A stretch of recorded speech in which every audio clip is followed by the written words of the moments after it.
We're Virginia. recording. Okay.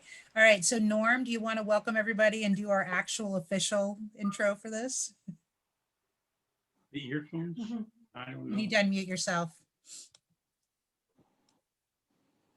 If I knew I was going to be welcoming everyone, I would have dressed better. So you'll have to forgive me. But welcome everybody. If you weren't here last night, you had a very good discussion. I'm sure we'll get the bugs worked out of this. One of the nice things about having our discussion this way is we don't get run out of the hippodrome after 10, 15 minutes. And if people have things to say, they can say them. But I think the film festival so far has been a very big success. There are pluses and minuses to doing things this way, but thanks to Virginia and thanks to Jack and everyone else who has helped with this, we're going forward regardless. And I think we have a lot to be proud of with it. So thanks everyone so much for coming. Very quickly, tomorrow night, the film will be Who Will Write Our History. It's based on a wonderful, wonderful book by Sam Kassow, a prolific historian. It concerns the Warsaw Ghetto and the secret archiving project there. So I hope you'll join us for that and for the discussion. Tonight, we are very fortunate to have Richard Scher of the Department of Political Science, who also was in our election event earlier this semester. And I will turn things over to Richard. You have to unmute yourself first. Now, can you hear me? Yes. Okay. Everybody can hear? Okay. Thank you. Well, welcome everybody. And this really did get off on, one shouldn't say the left foot, but at least we're off and running. I hope so anyway. I suppose at least some people are wondering, what in the world am I doing? Tending to be a specialist on Israeli food. I am not. I am some special kind of a specialist on Jewish food, and I know a good deal about Israeli food, but I would not, or Levant food, as the movie would say, but I would not pretend to think of myself that way. But I have some experience in this area. I taught at the university. Norm didn't say that I'm emeritus. I've been out for a while now, 3.5 years. But when I was there, I taught actually 2 classes. One was the politics of food, or food politics, which was exactly relevant to this movie. And in my final semester, I taught a class, the politics of Jewish food, which was a very big hit, I might say. So I don't feel totally embarrassed sitting up here, and I'll try not to refute myself. I'll try not to embarrass myself or anybody else, but I'm certainly glad to be here, and I want to thank Norman and Virginia for asking me to participate. So I'm anxious to hear from you, and I know many of you probably have things you want to say, and I don't want to get in the way of that. I want to facilitate that. But before we begin, let me make 3 very brief points about the movie, and I think that might provide a little bit of a context. First of all, this film, Breaking Bread, is part of a long tradition, a long line of films that have to do with food and human life. It's actually been a fairly common theme, and not all movies that have a food theme are necessarily dominated by food in the way this one is, but it's certainly not unusual. I mean, one thinks, for example, more recently, Super Size Me, that was 2004, which was about junk food in America, McDonald's particularly. Thin, it's maybe some of you have seen, a painful movie. It's actually a documentary about a clinic in Boca Raton, although that name is never used, where mostly teenage girls are treated for eating disorders. And so it's really sort of the absence of food that takes a major role in that film. Very painful. King Corn, 2007, which is about industrial agriculture and what it's doing to our food habits, food supply. A Harvest of Shame, which came out about this time in 1960, Edward R. Murrow's classic. As a matter of fact, it was shown on Thanksgiving night on purpose because CBS put it on, wanted to show it after the Thanksgiving feast, to show that a Thanksgiving feast was not universal in this country. Another very painful movie. The Big Night, some of you may have seen, that's 1996, about an Italian restaurant in New Jersey that is going under, and they are trying to resuscitate themselves by inviting one particular celebrity who promises to come and revive the restaurant. And it's a fascinating movie, and it's full of food.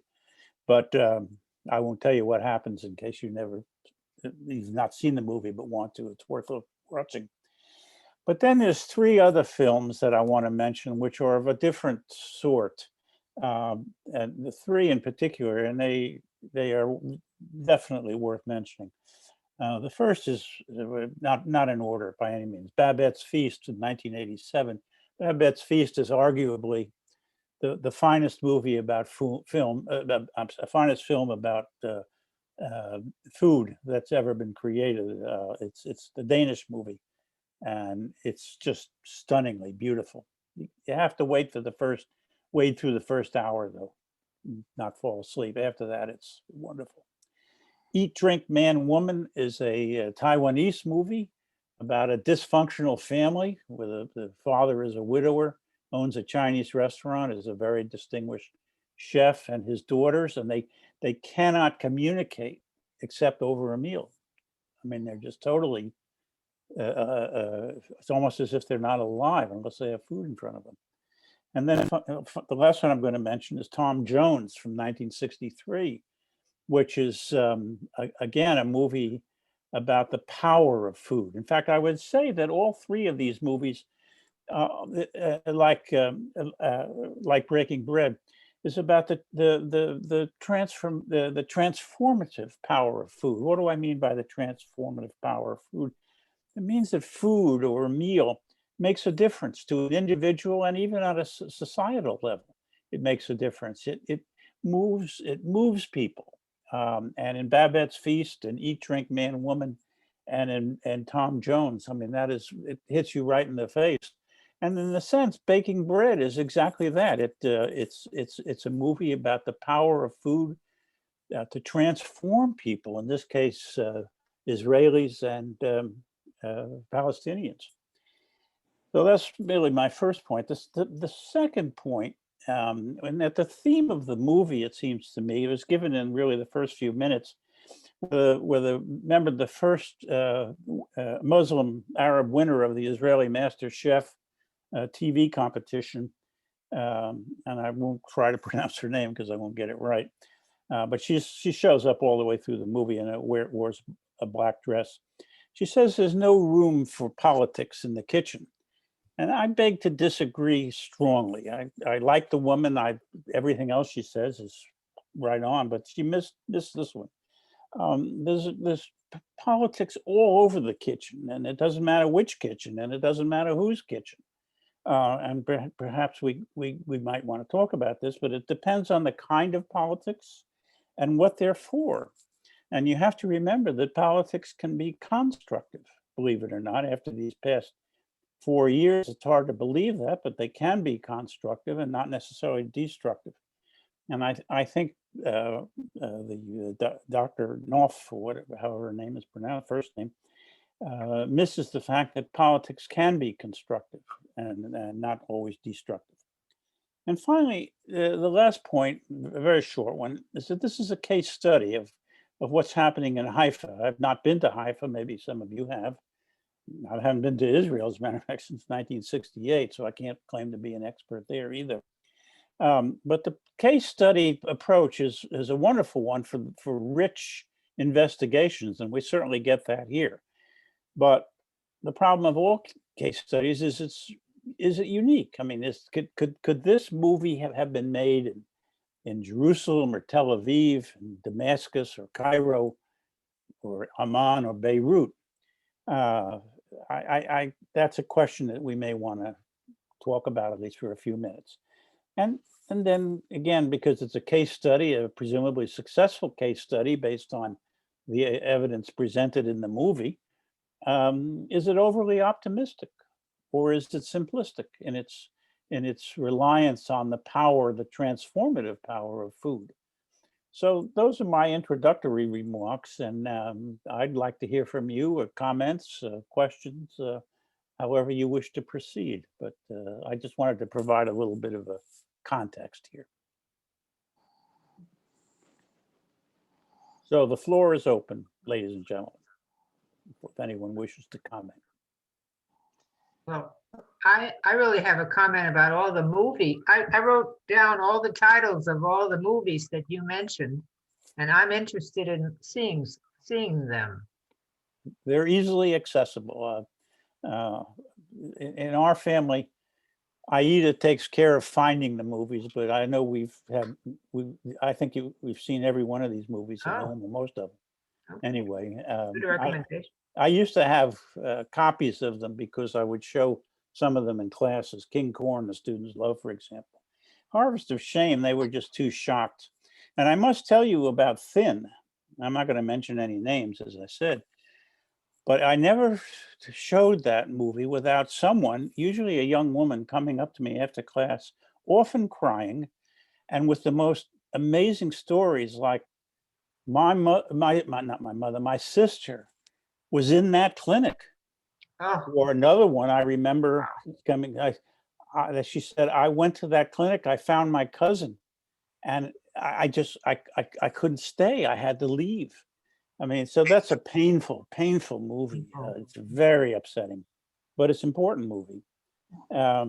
Richard, Yeah, oh, I'm sorry. Richard, to go to your question that you posed, it seems to me that one of the drawbacks of this film, it's not an anthropological film. It's not, it doesn't have a particularly scientific mode of investigation, or even a sense of, questionnaire, sort of work through questionnaire about what people really think and what they're experiencing. And I don't mean that to be nasty, it's because I like the film, but it's all from the perspective of the chefs. And the chefs have a vested interest in this, in the sort of politics of food that you're objecting to. That it's. I'm not objecting to. I'm not objecting, but that it's in other words that it's all very very simple and very simplistic, and that the question is, the people consuming this food, what does it mean to them? What do they think they're experiencing when they go to a festival like this? And that's something I would really like to have heard. Well, Jack, those are wonderful points. I think in defense of the film, which can stand on its own 2 feet, I think, in defense of the film, it doesn't pretend to be scientific or scholarly. I think it strikes me as a PR movie, maybe not for the Haifa Chefs Association or whatever they have over there, but certainly the principles behind this are that, if we could all, I used to hear this when I was growing up. My mother was a dietitian, and I could see her in the movie easily. But I used to hear, well, if we could just sit down and have something to eat and talk about it, we'll make this better, or whatever the issue was. Of course it's simplistic. Of course it's everything is more complicated than that. But as they say in the movie, and I think we mustn't discount this, as they say in the movie, it's a start. Because if you don't start somewhere, you're not going to start at all. And over the table, it's absolutely true. If you see, has anybody else seen Eat, Drink, Man, Woman, the Taiwanese film?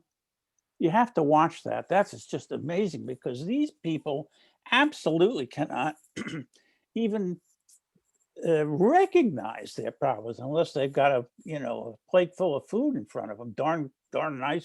If you like Chinese food, it's darn nice food. But unless it's sitting right in front of them, and then it's kind of interesting that they in turn more or less make speeches at one another. It's not really dialogue in the sense that we think about it. It's sort of more like Eugene O'Neill, with these interminable introspective soliloquies. But I think this film is very much in that vein, and I think the film can be excused for not being scientific because it's rich, because it's thoughtful, because they're trying to accomplish something. I'm sure they know when a diner leaves the restaurant, oh, let's all go down and hug the Palestinians or something like that. That's not going to happen. But I think on the other hand that they're right, and that the table is a good place to try to at least to start talking to one another and maybe understanding one another would be a better way to put it. Because not to do it means it ain't going to happen. Thanks, Jack. I think that I'm reminded of another movie that we saw in a film festival a couple years back. I think it was in a film festival about the women's hair salon in Haifa. Yes, yes. Yeah, it's the same thing. I mean, you're starting with a population of people who know how to live together peacefully. And even the non-Haifa residents, the Arabs in this film who came from afar to cook, all had been exposed to multicultural experience. So they In already sync. had an In open sync. heart. In sync, they were in Yeah. sync. Yeah. What was the name of the film?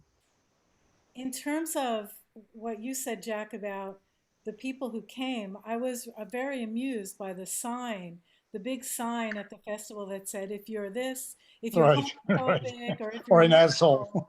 don't come in. Right. That was a good message. It's a wonderful, wonderful sign. I like the film, definitely very appetizing, but I found the editorial aspect of it disappointing because there were so many flashes of this fabulous dish and that fabulous dish. I wanted to be able to look at them more, to see more of how they were put together and know more about the ingredients. So that was my one criticism of the film. But I found it very heartening that somebody's doing it and working at making peace. I mean, is anybody, thank you very much, Eve. Has anybody listening in been to Haifa? I mean, do we know anything about whether this is a reflection of a real situation, or is it baloney? No, it's not baloney. It's a multicultural city. And there is significant coexistence in Haifa. And it's not unique to Haifa at all, I don't think. I mean, Well, it's a little more so than more so, in but other there are major cities. other cities like this. Nonetheless, I mean, I have the same reservations about the film. Any film that engages in food politics and then declares itself apolitical just annoys me. But the aesthetics of it were nice. The faces were nice, particularly for somebody who's not a food film kind of person. I don't know Haifa well, but I filmed there summer 19, and it seems in the spirit of some of the places that we went to. So not you. Gail, not- let me ask you, do you think it's better if you're a foodie to watch this movie, or can a non-foodie like this movie? Okay, I love Get food. something out of it. Love food. I'm definitely not a foodie, but I get really bored with food scholarship. I have to say, I'm being honest. Fine. And there are other people who know this, and it comes from being on probably too many searches. But so films have a similar effect. Although I did appreciate, I liked the faces, the narratives were sweet, and I gave it a thumbs up for a screener because I was one of the screeners for it. But not my favorite thing to look at, and it doesn't make me think enough. Not for what I'm looking for out of a film. Okay, that's fair enough. Thank you. Thanks for being really honest about that. Yeah, no, That's why I'm quiet. that's why I asked about, that's why I asked if you thought it was my you have mouth to be a shut, foodie to get it. Gold I loved, you know, so anyway. Because I saw the movie 3 times. And the first time I really was quite put off by it, to be honest, or I just didn't think there was much there. The second time, which was well, more than 6 months later, or more like 8 months later, which was the other day after Virginia sent me the link, I liked it a lot. And then I saw, I'm not going to tell you I saw every minute of it today, but I saw most of it. I did. And I still think it's a good movie. Yeah. For No, what it is, for what it is. I mean, that's the other thing. I find it as what I call, my wife hears me tired of hearing this, I think. It's a small movie. Yeah. You know, it doesn't try to be global. It doesn't necessarily appeal to a global audience, but it has a message that has some relevance beyond the city of Haifa. I can It has a big message. And when I Big, first it saw does. Yeah, it does. when I first saw it, I thought, well, maybe this would be a good opener for the festival. Uh-huh. And no, it's a thought, and then, No. but it's not a thought that stayed with me for too long because it's not deep, but it's an upbeat film, It's which is sweet. nice. It's It's sweet. That was why I So thought we needed a sweet one, or that was why I gave it a thumbs up. yeah, but then I said, there's no way. It's just not deep enough. Right.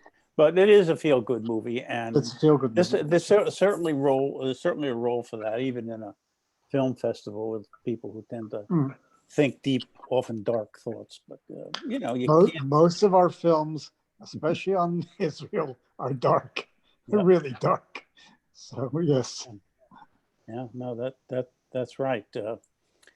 Anyone else want to make a? Yeah, can I add one thing? I actually put down into the chat that I teach a class on divided cities, and sort of a part of it is about Jerusalem. And but it's very interesting because there's this TV series which is very cheesy on Travel Channel called Breaking Borders, where a journalist who presents herself as someone who has worked in many war zones goes around the world with, I think, her boyfriend who's a chef. And they put together people from different warring sides, and he creates a meal and they have a meal at the end and they break borders. And while the whole concept is very cheesy, and I actually ask my students to reflect upon it because they watch the film, they watch it for every one of the divided cities that we cover in the class. It's very well, the fixers were very good. So I think people that they talk to are actually quite good in the series. But there's this entire, I just want to add to this kind of the food politics story. There's really now an entire genre, I think, both academic and in entertainment and in film, which uses food as this medium. And we could also talk about Ottolenghi and his success, and the way in which the cookbook actually kind of transformed the view of Jerusalem. So that's one thing. And then don't forget Anthony Bourdain. Yeah, and Anthony Bourdain, exactly, who actually, one of the nicest things that I think was said about him afterwards is that he actually taught Americans how to embrace otherness. Which was very interesting. And I think it's true because he went to weird places and he did weird things in a way that actually was acceptable. And so, for whatever we can think of him, Richard didn't care much for him, so we didn't watch Anthony Bourdain very often, but there was some truth to that.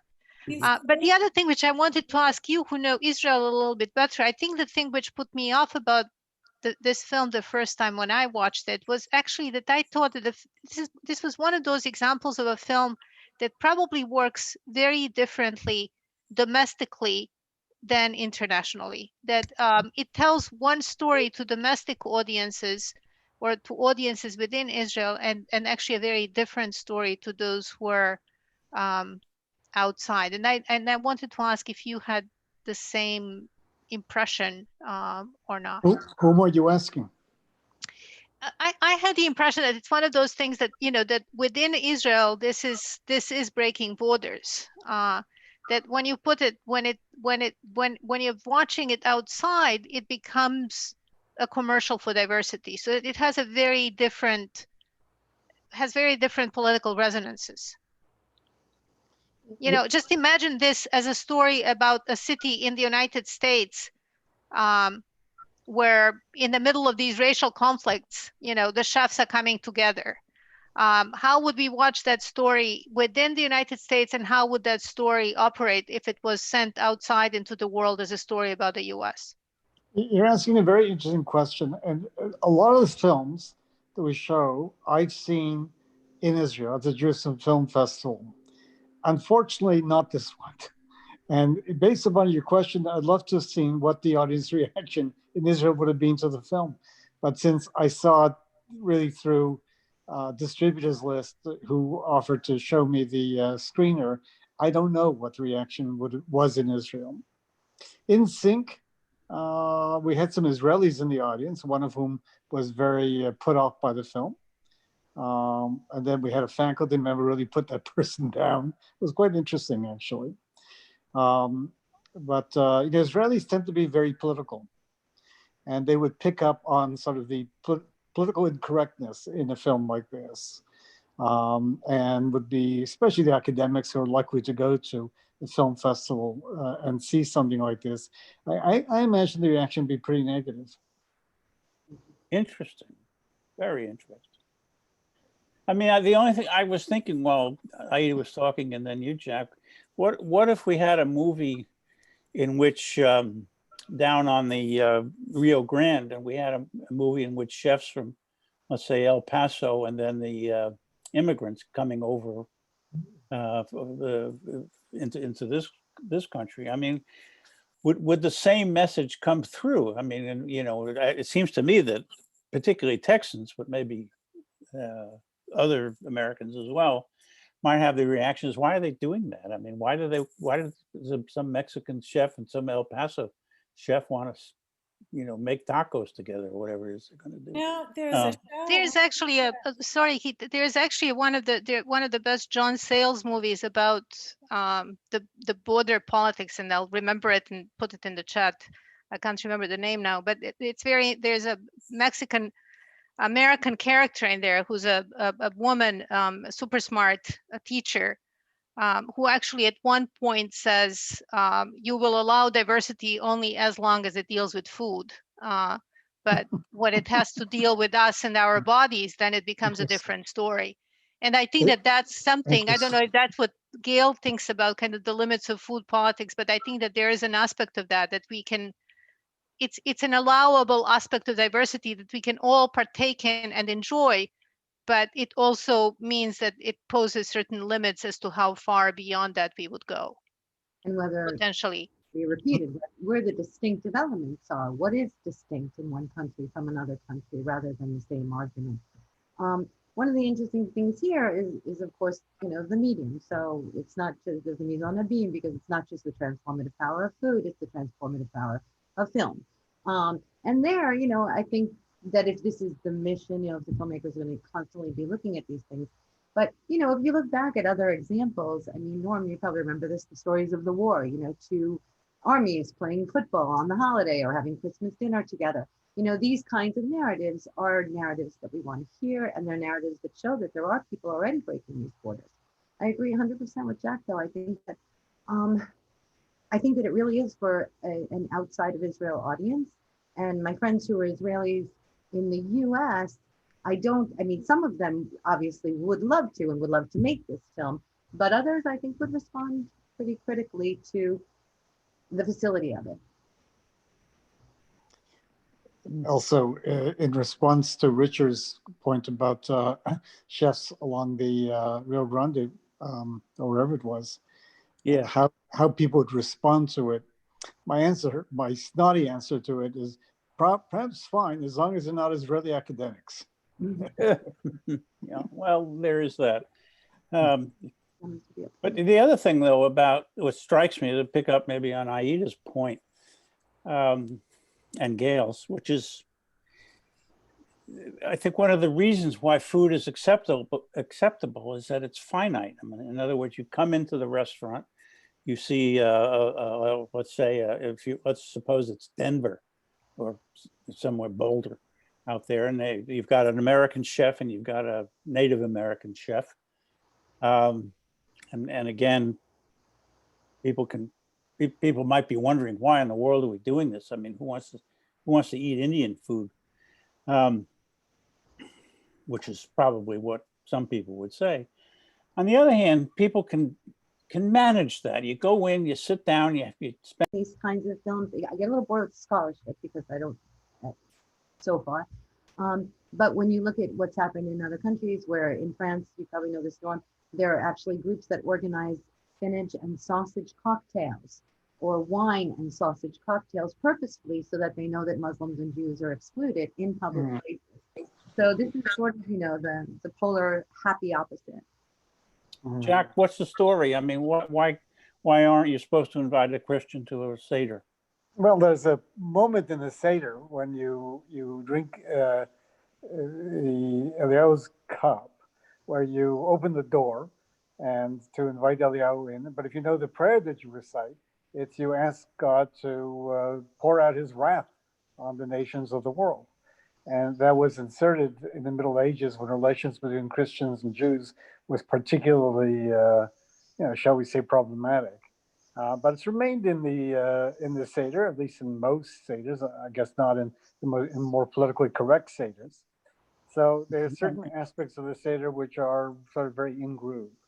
I didn't know that. Welcoming the less fortunate than you, though, in lots of well, that's true too. But the other thing is this is also another interesting anecdote.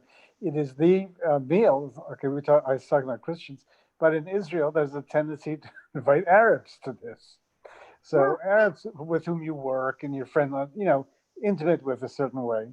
And there's a wonderful series called Arab Labor, and we're showing the actress, the main actress in that series, the female lead. She's also a writer, and her series, Muna, we're going to be showing at the festival. It's a very terrific series. She's very good. She stars in it, and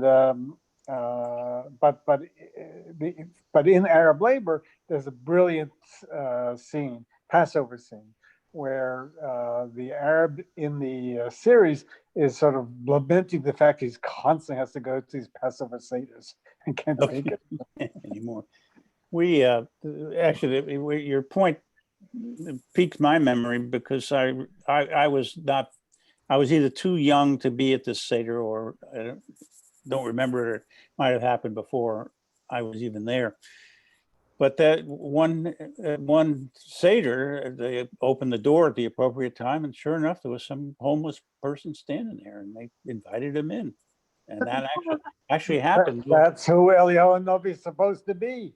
But before Elijah, that was in Queens, in Queens, New York. Well, he goes to Queens too. He goes wherever the wine is. Yeah, no, I wasn't aware of that, but maybe I haven't been to that kind of a Seder, so maybe. Well, other comments about the movie. I mean, did any of it strike you that either any one chef was more accessible than the other, their food, or were that some one chef or team, really, they were teams, had a sort of a more interesting outlook on their creations that you were particularly intrigued by? Anybody feel that way? Because actually, that was one of the criticisms. I didn't voice this before, or even to Aida, but I thought they were too much the same. Maybe not from a personality standpoint. But from a culinary standpoint, that may be a function of what is available in the markets at a particular moment in time over there. That is not, by the way, a criticism of the food. I mean, I wanted to just dive into the screen.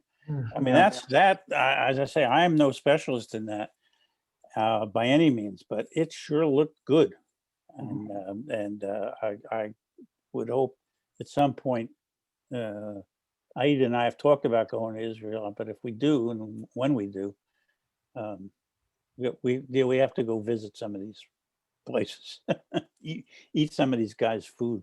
I See felt the same way. I mean, I really wanted to, I made a mental note to some of the restaurants, really wanted to go and sample the foods. I didn't feel that the foods were that similar. And I particularly like shlomi.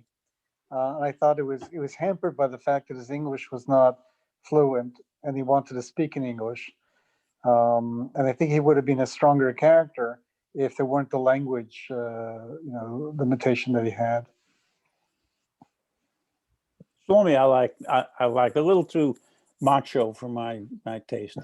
The one I particularly liked, and I'm sorry, I just don't remember his name, but he was a little guy. He was Right. a short guy, and his food looked really interesting. But I'm sorry, I'm drawing a blank on the name. That happens. I But thought, I think, oh, sorry, Heath, go ahead. but didn't you think that Shlomi and the fellow from the Arab village on the border with Mm. Jordan, or was it with Lebanon, Lebanon. Lebanon.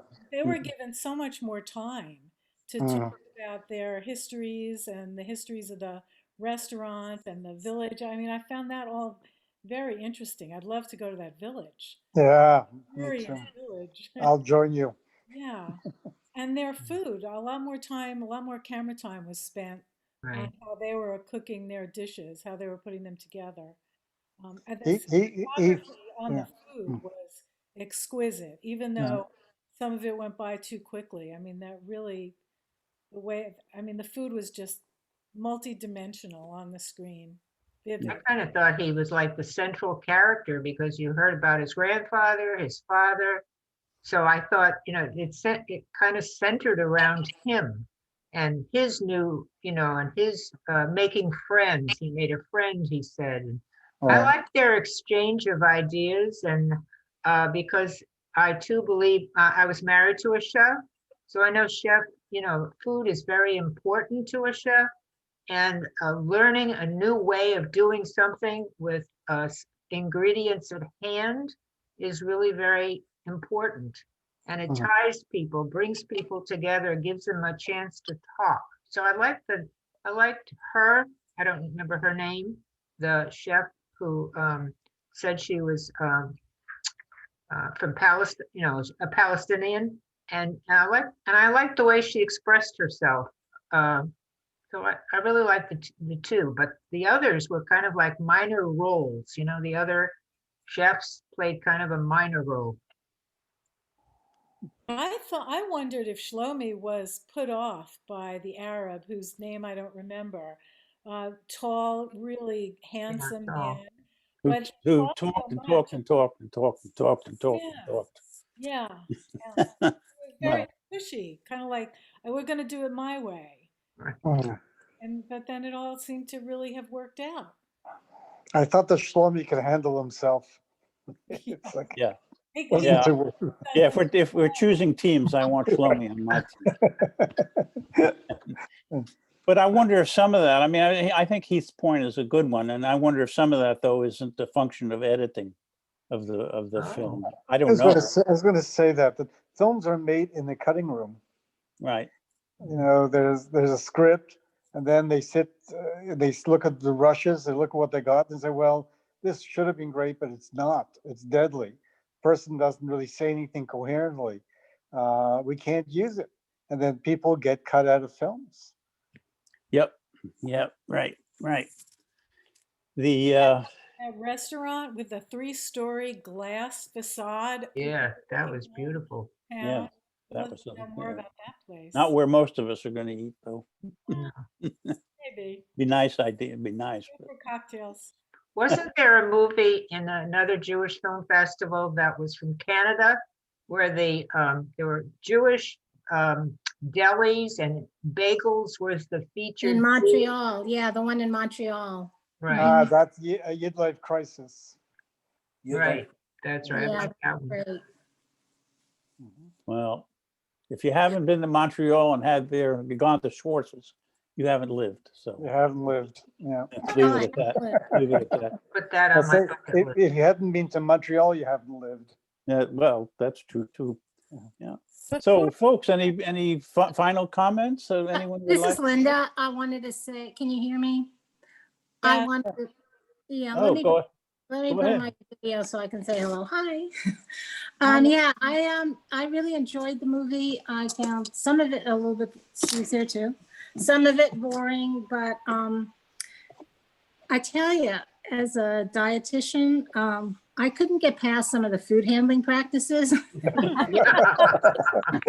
I mean, when the one guy said that this restaurant had been in his family for 60 years, I thought, I can't believe they haven't had major outbreaks over those Maybe they decades. have.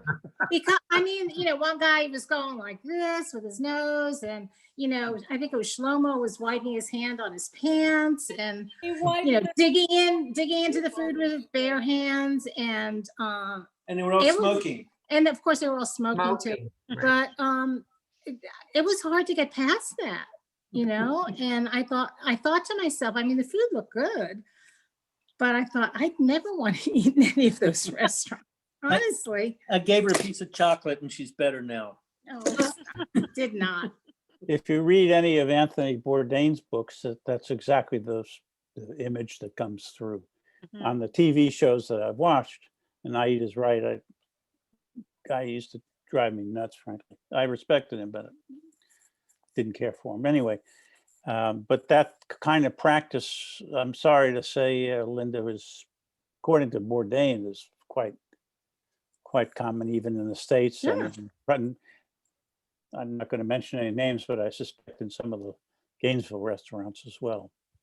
Well, my daughter-in-law works at the crisis center, and they get the 311 line goes there, and I tell you, they get reports, people reporting what's going on in restaurants and other places now with COVID, but also just in general in terms of who's been cited for this or that infraction in their kitchen. And I mean, I realize that if I ever thought about what goes on in a restaurant kitchen, I would never eat out ever.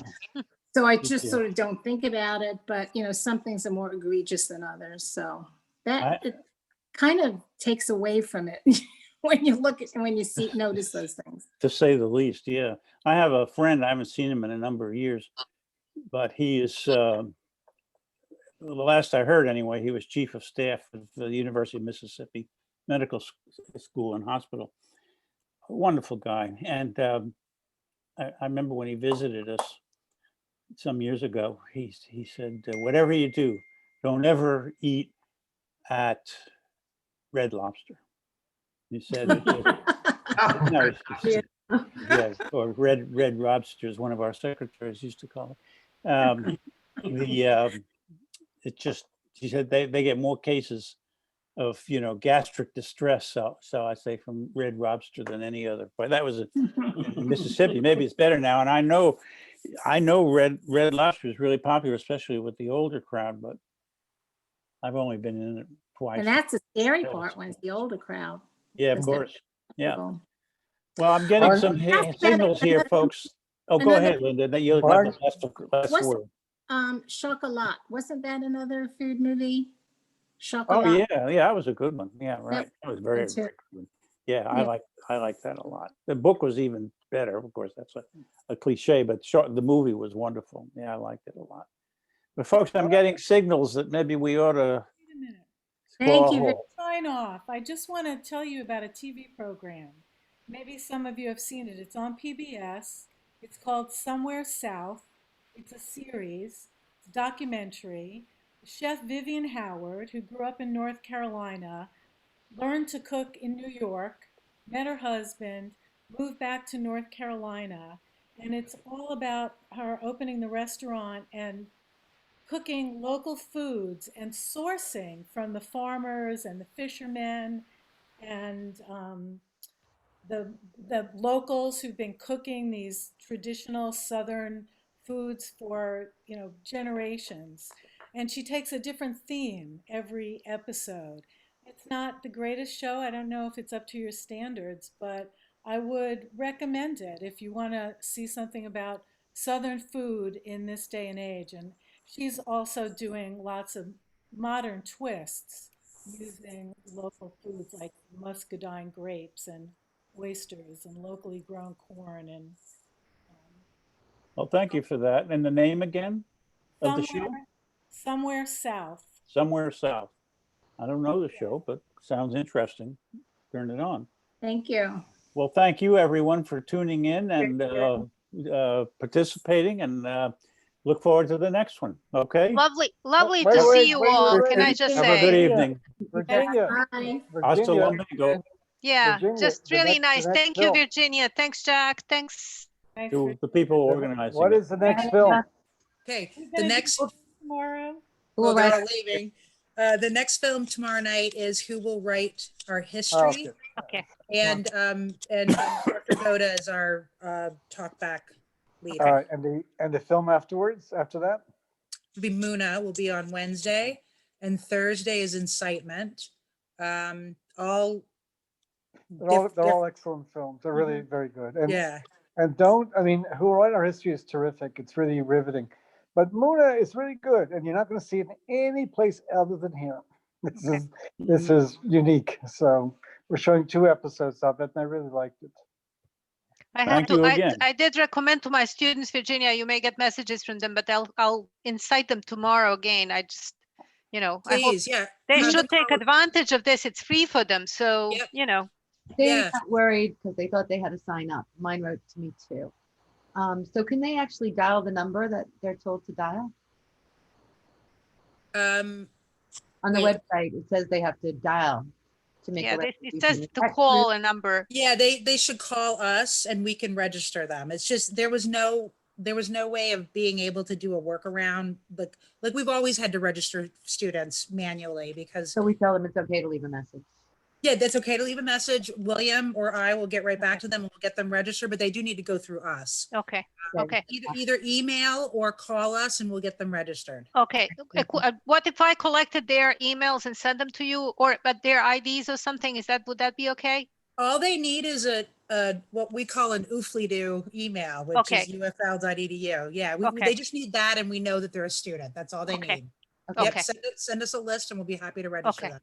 Thank Any other you. I questions? followed Thank through you. with something Jack said, and I contacted IPTY and told her about this movie, that it was still available for a while, and to contact you, Virginia. Okay. Right. Thanks, Thank you for doing that. Yeah. Yeah, it would be Virginia, good. what do you think you'll do tomorrow for the discussion? I mean, I'm going to talk to them again about, what should we expect this experience to be like? Like, are our guests visible somewhere? How do we do Q&A with them? Like, I feel like we went through that today and we said we were going to do Q&A and whatnot. But at the end of the day, if it's just the speaker and they can't interact with anybody on that platform, then we're going to stick with this, with Zoom, because this works. People are used to it. And, if that's the expectation, then I'll just do that in advance rather than having this scramble to have this workaround at the last minute. So I'll talk to them tomorrow and I'll say, it seems like it worked, but we're not really sure, what the interface is supposed to be like. So if we can't actually see the guests and they can't ask us questions, then we're not going to do it that way. It didn't work because I asked you like 4 different questions and asked whether you could see me or hear Okay. me, and you didn't. I couldn't see anybody. I could, I didn't can choose the view through the portal and I couldn't see anything streaming on the portal. I couldn't see, it says that we're streaming and you're saying that you could see and hear me, but I couldn't see anybody else. And you didn't get my questions. Yeah, I couldn't get the questions. No, it's obvious. I mean, live streaming means exactly that there's a speaker who gets up and gives a spiel after the film. It doesn't say it's interactive, right? But she didn't get No, my. but it should be, but the thing is, I had a chat with the vendor today and he said live Q&A, like interface with humans. Maybe you can type it in or something, but this is nicer. This feels like we are in each other's homes. It's just so nice. After all these months, We it's are just in like each other's lovely. homes. Yeah. Yeah. I mean, it's just lovely. Yeah, no, Um, if we can't see the guests and interface with them like this, that's not the experience I think any of us want for this. And we have Zoom, we have the account, we can do it. I mean, it's one more level or layer of clicking that we need to do, but at the end of the day, people know how to use Zoom, and the Elevent is a new territory for all of us. So, we'll figure it out. I'm glad that we have the streaming service, because I don't know how else we would have done this otherwise. Because the Hippodrome, I don't think has this level of technology yet. But, we'll work with the folks at Elevent to make this the best experience for us. And if it has to be 2 different platforms, so be it. No, As I I said do want to earlier, say that the films are looking very, very good on the Elephant platform. okay, So good. I'm impressed. It's like, Yeah, it's okay. we're watching it on our television, like we're streaming it to the TV. That's what I'm doing. Yeah, The yeah. sound So, quality wasn't as good today as yesterday. see, really, I thought the sound quality tonight was really good. So who knows? But you also have a much better system than I do. So Okay, so it should make things better. But for, but- well, everybody, thank you so much, Dr. Thank Shear. you Thank so you for much. being our Thank you. discussant, and Thank you. Aida, thank you for being the tech help there. No, Yeah. I'm glad we figured it out at Richard, the end. goodbye. Thank you, Richard. Bye. See you Thank you, soon. Jack. Bye, Bye. It was everyone. wonderful to Everybody. see you. Bye. Yeah.